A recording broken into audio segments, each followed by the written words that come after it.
संवेदनशील हो गई है, लेकिन माँ का दिल माँ का होता है। उसने नोटिस किया कि उसकी बेटी अब हौसती नहीं थी, नजरें चुराकर चलती थी और पुष्पेंद्र के सामने आते ही चुप हो जाती थी। एक दिन माँ ने कुछ ऐसा देखा जिसने उसके पैरों तले जमीन खिसका दी।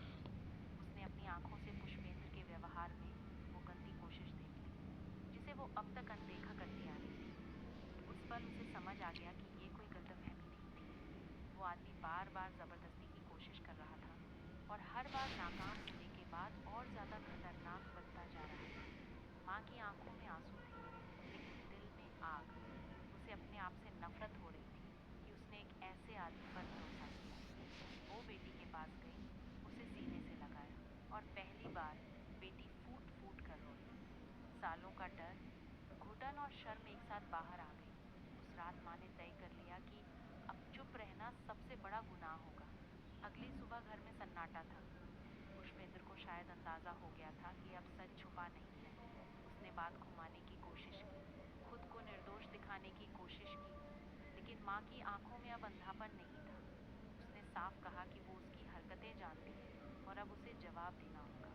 पुष्पेंद्र ने गुस्से में चिल्लाने की कोशिश की, धमकियां दी, लेकिन माँ इस बार नहीं डरी। उसने कहा कि अगर उसने एक बार भी फिर हद पार करने की कोशिश की तो वो सीधे कानून का दरवाजा खटखटाएगी। बेटी चुपचाप खड़ी थी, लेकिन अब उसकी चुप्पी डर की नहीं थी, भरोसे की थी। उस दिन के बाद घर की हवा बदल गई। पुष्पेंद्र अब बेनकाब हो चुका था।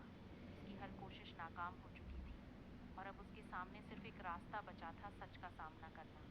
लेकिन ये कहानी यहीं खत्म नहीं होती, क्योंकि जब सच्चाई बाहर आती है तो लड़ाई शुरू होती है। उस दिन के बाद पुष्पेंद्र के चेहरे से नकाब उतर चुका था, लेकिन इंसान जब पकड़ा जाता है तो अक्सर और ज्यादा खतरनाक हो जाता है। वो घर में चुप रहने लगा, पर उसकी चुप्पी में पश्चाताप नहीं था, बल्कि हिसाब किताब था। उसकी आंखें अब भी मौके तलाशती थी। उसे लगता था कि डर के सहारे वो फिर से हालात अपने हाथ में ले सकता है, लेकिन इस बार माँ और बेटी दोनों सतर्क थी। बेटी अब अकेले कमरे में नहीं जाती थी। वो जानती थी कि पुष्पेंद्र की हर नाकाम कोशिश उसके अंदर की हताशा को बढ़ा रही है। कई बार उसने फिर से हद पार करने की कोशिश की, आवाज को धीमा रखकर, बातों को घुमाकर, लेकिन हर बार उसे दीवार मिलती। हर नाकामी उसे भीतर से तोड़ नहीं रही थी, बल्कि और चालाक बना रही थी। यही बात सबसे ज्यादा डराने वाली थी। माँ अब हर छोटी बात नोटिस कर रही थी। पुष्पेंद्र का देर रात जागना, बेटी के आसपास घूमना और फिर अचानक गुस्से में फूट पड़ना, सब कुछ एक पैटर्न बन चुका था। माँ को एहसास हो गया था कि ये सिर्फ नैतिक लड़ाई नहीं, बल्कि सुरक्षा की लड़ाई है। उसने अपनी बेटी से कहा कि अब वो अकेले नहीं है और अगर सच के लिए आवाज उठानी पड़े तो वो पीछे नहीं हटेगी। एक रात पुष्पेंद्र ने फिर से माहौल बनाने की कोशिश की। वो जानता था कि माँ रसोई में है और घर में सन्नाटा है। उसने वही पुराना तरीका अपनाया, नजदीक आने की कोशिश, दबाव और डर पैदा करने वाली बातें। लेकिन इस बार बेटी डरकर पीछे नहीं हटी। उसने जोर से आवाज लगाई। ये आवाज सिर्फ मदद की पुकार नहीं थी, बल्कि सालों से दबे डर का अंत थी। माँ दौड़ती हुई आई। उसने जो देखा, उसने उसके भीतर कुछ हमेशा के लिए तोड़ दिया। पुष्पेंद्र फिर से जबरदस्ती की कोशिश में नाकाम हो चुका था, लेकिन अब उसके पास कोई बहाना नहीं था। माँ ने पहली बार उसे नाम लेकर नहीं, अपराधी की तरह देखा। उस नजर में कोई रिश्ता नहीं था, सिर्फ सच्चाई थी। पुष्पेंद्र ने खुद को बचाने की कोशिश की। कभी बेटी को दोष देने लगा, कभी हालात को। उसने कहा कि बात को बाहर ले जाना सबकी बदनामी होगी। लेकिन माँ अब उस समाज से नहीं डरती थी, जिसने अक्सर गलत आदमी को बचाया और सही को चुप कराया। उसने साफ कहा कि बदनामी से ज्यादा जरूरी इंसाफ है। अगले दिन माँ ने अपने एक भरोसेमंद रिश्तेदार से बात की। पहली बार उसने बिना शर्म, बिना डर सब कुछ बताया। उसे लगा जैसे सच बोलते ही उसका बोझ थोड़ा हल्का हो गया हो। रिश्तेदार ने साफ कहा कि चुप रहना अब विकल्प नहीं है। ये शब्द माँ के लिए किसी सहारे से कम नहीं थे। पुष्पेंद्र को अब अंदाजा हो गया था कि बात हाथ से निकल रही है। उसने घर में माहौल और ज्यादा जहरीला कर दिया। कभी गुस्सा, कभी रोना, कभी माफी, हर तरीका आजमाया। लेकिन हर बार उसकी कोशिशें नाकाम होती रही, क्योंकि अब उसके सामने वो औरत खड़ी थी जो माँ बन चुकी थी, और माँ जब खड़ी होती है तो डर पीछे हट जाता है। बेटी के भीतर भी बदलाव आ रहा था। वो अब खुद को कमज़ोर नहीं समझती थी। उसने महसूस किया कि दोष उसका कभी था ही नहीं। हर बार की ज़बरदस्ती की कोशिश, हर नाकामी, ये सब उस आदमी की गंदगी का सबूत थे, उसकी नहीं।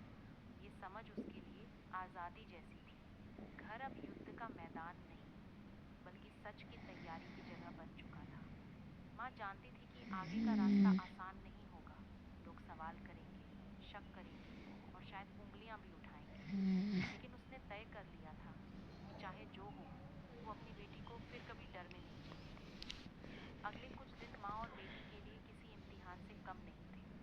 घर की दीवारें जैसे हर बात सुन रही थी। पुष्पेंद्र अब ज्यादातर बाहर रहने लगा, लेकिन उसकी मौजूदगी का डर अब भी हवा में तैरता था।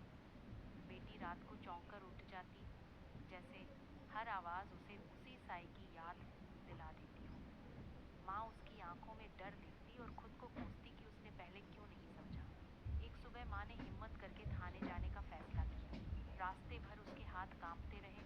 उसे डर था सवालों से, लोगों की नज़रों से, और उस समाज से जो अक्सर सच सुनकर भी चुप रह जाता है। बेटी उसके साथ थी, वो चुप थी, लेकिन उसके कदमों में एक अजीब सी मजबूती थी, जैसे उसने तय कर लिया हो कि अब पीछे नहीं हटना है। थाने में बैठे अफसर ने शुरुआत में बात को हल्के में लेने की कोशिश की। उसने पूछा कि क्या कोई पुख्ता सबूत है। माँ को लगा जैसे फिर से वही दीवार सामने खड़ी है, लेकिन इस बार बोली नहीं। उसने साफ कहा कि हर बार की जबरदस्ती की कोशिश, हर नाकामी, हर डर, ये सब अपने आप में सच है। बेटी ने भी पहली बार अपनी आवाज में वो बातें रखी जिन्हें वो सालों से दबाए बैठी थी। शिकायत दर्ज हुई, लेकिन इसके साथ ही मुश्किलें भी शुरू हो गई। पुष्पेंद्र को बुलाया गया। उसने हमेशा की तरह खुद को मासूम दिखाने की कोशिश की। कभी बोला कि बेटी उसे गलत समझ रही थी, कभी कहा कि माँ को किसी ने भड़का दिया है। उसकी हर बात में वही पुरानी चालाकी थी, लेकिन इस बार उसके शब्दों में पहले जैसा असर नहीं था। गांव और रिश्तेदारों में बात फैलने लगी। कुछ लोग माँ के साथ खड़े हुए, कुछ ने उसे ही दोषी ठहराया। कहा गया कि घर की बातें बाहर नहीं लानी चाहिए थी। माँ ने पहली बार खुलकर जवाब दिया, अगर घर के अंदर कोई सुरक्षित नहीं है तो चुप्पी सबसे बड़ा अपराध होती है। उसके ये शब्द कई लोगों को चुभे, लेकिन कुछ को आईना भी दिखा गया। पुष्पेंद्र को एहसास हो गया था कि अब वो पहले जैसा नियंत्रण नहीं रख सकता। उसकी हर कोशिश, हर चाल नाकाम हो रही थी। उसने दबाव डालने की कोशिश की, समझौते की बात की, लेकिन माँ और बेटी दोनों पीछे नहीं हटी। हर नाकामी उसके चेहरे पर झलकने लगी थी, घबराहट, गुस्सा और डर। बेटी के लिए ये समय सबसे कठिन था, लेकिन सबसे ज़रूरी भी। वो काउंसलिंग के लिए जाने लगी। वहाँ उसे पहली बार किसी ने कहा कि जो हुआ उसकी जिम्मेदारी उसकी नहीं थी। ये वाक्य उसके भीतर गूंजता रहा। उसे लगा जैसे धीरे धीरे उसकी सांसें हल्की हो रही। कानूनी प्रक्रिया धीमी थी, लेकिन चल रही थी। हर तारीख पर माँ अपनी बेटी का हाथ थामे खड़ी रहती। पुष्पेंद्र की नजरें अब झुकी हुई थी। वो आदमी जो कभी घर में ताकत दिखाता था, अब सवालों से बचने की कोशिश कर रहा था। उसकी हर नाकामी उसे अंदर से तोड़ रही थी। समाज में भी धीरे धीरे बातें बदलने लगी। कुछ और औरतें माँ के पास आई। उन्होंने अपने डर, अपने अनुभव साझा किए। माँ को समझ आया कि उसकी लड़ाई सिर्फ अपनी बेटी के लिए नहीं है, बल्कि उन सबके लिए है जो चुप रहने पर मजबूर कर दी जाती है। एक शाम माँ और बेटी छत पर बैठी थी। आसमान में बादल थे, लेकिन हवा साफ थी। बेटी ने कहा कि उसे अब भी डर लगता है, लेकिन वो डर अब उसे रोकता नहीं है। माँ ने उसका सिर अपने कंधे पर रखा और कहा, डर का होना कमजोरी नहीं, उसके आगे खड़े होना ताकत है। अदालत की तारीख नजदीक आती जा रही थी। माँ और बेटी दोनों के भीतर हल्की सी घबराहट थी, लेकिन अब वो घबराहट डर से ज्यादा उम्मीद की लगती थी। पहली बार उन्हें महसूस हो रहा था कि सच का बोझ अकेले उठाने की जरूरत नहीं होती, जब इंसाफ का रास्ता चुना जाए। हर कदम भारी था, पर पीछे मुड़ने का कोई सवाल नहीं था। सुनवाई के दिन अदालत का माहौल सख्त था। सवाल सीधे थे, जवाब मुश्किल। माँ ने बिना किसी लाग लपेट के सब कुछ बताया, कैसे हर बार गलत कोशिशें होती रहीं, कैसे हर बार नाकाम होने पर दबाव बढ़ता गया और कैसे चुप्पी को हथियार बनाया गया। बेटी ने भी अपनी बात रखी। आवाज़ कांपी लेकिन शब्द साफ थे। अदालत में बैठे कई लोग पहली बार समझ रहे थे कि चुप्पी भी एक जख्म होती है। पुष्पेंद्र के चेहरे पर अब वो आत्मविश्वास नहीं था। उसकी हर सफाई कमजोर पड़ रही थी। जो आदमी घर के भीतर ताकत दिखाता था, अब सवालों के सामने असहाय लग रहा था। उसकी बार बार की कोशिशें और उनका असफल होना सब रिकॉर्ड में दर्ज हो चुका था। सच ने अपनी जगह बना ली थी।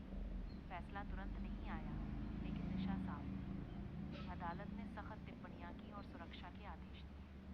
माँ और बेटी के लिए ये आदेश सिर्फ कानूनी नहीं थे, बल्कि एक ढाल थे जिसके पीछे खड़े होकर वो पहली बार बिना डरे सांस ले सकती थी। समाज में भी हलचल हुई। कुछ लोगों ने माफी मांगी, कुछ अब भी खामोश रहे। लेकिन फर्क ये था कि अब चुप्पी का वजन पहले जैसा नहीं था। माँ ने खुलकर कहा कि इज्जत सच से बनती है, छुपाने से नहीं। उसके शब्द कई घरों तक पहुंचे। बेटी धीरे धीरे अपनी जिंदगी की तरफ लौटने लगी। पढ़ाई, दोस्त और काउंसलिंग सब मिलकर उसे सहारा दे रहे थे। वो जानने लगी कि जो हुआ वो उसकी पहचान नहीं है, उसकी पहचान उसकी हिम्मत है, आगे बढ़ने की इच्छा है। एक दिन उसने माँ से कहा कि वो दूसरों की मदद करना चाहती है, उन बच्चों की जो बोल नहीं पाते। माँ की आंखों में आंसू थे, लेकिन गर्व के। उसने समझ लिया था कि दर्द अगर दिशा पाले तो ताकत बन जाता है। फैसले का दिन आया। अदालत ने साफ कहा कि जो हुआ वो अपराध था, सजा सुनाई गई। उस पल माँ और बेटी ने एक दूसरे का हाथ थाम लिया। ये जीत किसी बदले की नहीं थी, ये जीत सुरक्षित भविष्य की थी। शाम को घर लौटते वक्त आसमान साफ था। बेटी ने कहा कि उसे अब भी डर लगता है, लेकिन अब वो डर उसे रोकता नहीं। माँ ने जवाब दिया, डर रहेगा, पर अब हमारे साथ सच है, और सच सबसे मजबूत ढाल होता है। कहानी यहीं खत्म नहीं होती, लेकिन इस हिस्से के साथ एक बात तय हो गई। जब सच बोला जाता है तो रास्ता कठिन होता है, पर मंजिल इंसाफ होती है। सजा के बाद जिंदगी अचानक आसान नहीं हो गई, लेकिन अब रास्ता साफ था। माँ और बेटी ने तय किया। वो बीते कल को अपनी पहचान नहीं बदल सकती। घर बदला, माहौल बदला गया, और सबसे ज़रूरी सोच बदली गई। हर सुबह अब डर से नहीं, एक छोटे से लक्ष्य से शुरू होती है। बेटी ने काउंसलिंग जारी रखी। शुरू में शब्द नहीं निकलते थे, पर धीरे धीरे उसने अपनी भावनाओं को कागज़ पर उतारना शुरू किया। डायरी उसके लिए आवाज़ बन गई। उसने सीखा कि जख्मों को नज़रअंदाज नहीं किया जाता, उन्हें समझा जाता है, संभाला जाता है। माँ ने भी अपने भीतर झांका। उसने महसूस किया कि खुद को दोष देना सबसे बड़ा बोझ था। काउंसलर की मदद से उसने ये बोझ उतारना सीखा। उसने काम शुरू किया, छोटा सा, लेकिन आत्मसम्मान से भरा हुआ। आर्थिक आत्मनिर्भरता ने उसे एक नई मजबूती दी। समाज में धीरे धीरे बदलाव दिखने लगा। वही लोग जो पहले खामोश थे, अब सवाल पूछने लगे। स्कूल में एक जागरूकता सत्र रखा गया, सुरक्षा, भरोसा और संवाद पर। माँ ने मंच से बात की। उसकी आवाज़ स्थिर थी, शब्द सच्चे। कई आंखें नम हो गईं।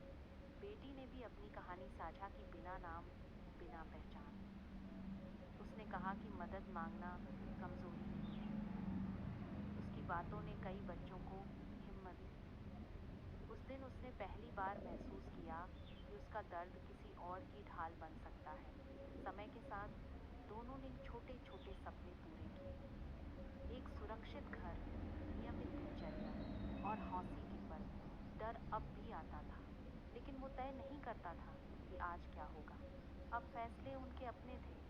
एक स्वयंसेवी समूह से जुड़कर माँ ने अन्य अभिभावकों को मार्गदर्शन देना शुरू किया। कैसे सुने, कैसे भरोसा बनाएं और कैसे समय पर कदम उठाएं। उसने सीखा कि रोकथाम सबसे बड़ी सुरक्षा है। बेटी ने पढ़ाई में ध्यान लगाया। उसे पता था कि रास्ता लंबा है, पर वो अकेली नहीं है। शिक्षक, दोस्त और परिवार सबने मिलकर एक घेरा बनाया जिसमें वो सुरक्षित महसूस करती थी। एक शाम छत पर बैठकर दोनों ने आसमान देखा। माँ ने कहा, हम टूटे नहीं, हम बदले हैं। बेटी मुस्कुराई। उसने जवाब दिया, और हम आगे बढ़ रहे हैं। कहानी का ये हिस्सा बताता है कि इंसाफ के बाद असली काम शुरू होता है, खुद को फिर से बनाना। और जब कोई अपने दर्द से उम्मीद निकाल दे, तो वो सिर्फ अपनी नहीं, कई जिंदगियों की दिशा बदल देता है। वक्त के साथ जख्मों की धार कम हो गई, पर निशान याद दिलाते रहे कि मजबूती कैसे पैदा होती है। माँ और बेटी ने समझ लिया था कि न्याय सिर्फ सजा तक सीमित नहीं होता, बल्कि सुरक्षित भविष्य बनाने का नाम भी है। उन्होंने अपने घर को फिर से घर बनाया, जहाँ सवाल पूछे जाते थे, जवाब मिलते थे और चुप्पी की जगह संवाद था। बेटी ने अपनी पढ़ाई पूरी की और आत्मविश्वास के साथ आगे बढ़ी। उसने तय किया कि वो ऐसे बच्चों के लिए काम करेगी जिन्हें सुना नहीं जाता। उसकी आवाज़ में अब डर नहीं, स्पष्टता थी। उसने मंचों पर, कक्षाओं में और समूहों में बात की कि भरोसा कैसे बनता है और टूटने पर कैसे संभलता है। माँ ने भी अपना रास्ता चुना। उसने सहायता समूहों के साथ मिलकर अभिभावकों के लिए कार्यशालाएं शुरू की। उसका अनुभव अब किसी की कमजोरी नहीं, किसी की ताकत बनता था। वो जानती थी एक समय पर सही कदम कितनी जिंदगियां बदल सकता है। समाज में बदलाव धीरे होता है, पर होता है। उनके प्रयासों से आसपास के लोग सतर्क हुए, संस्थाएं सक्रिय हुई और सबसे ज़रूरी बच्चों को यह विश्वास मिला कि अगर कुछ गलत लगे तो बोलना सुरक्षित है। एक दिन दोनों उसी छत पर खड़ी थीं जहां कभी डर भारी था। आसमान साफ था। माँ ने बेटी का हाथ थामा। बेटी ने मुस्कुराकर कहा, अब हम सिर्फ बचे नहीं, हम जी रहे हैं। उस पल में अतीत का बोझ नहीं था,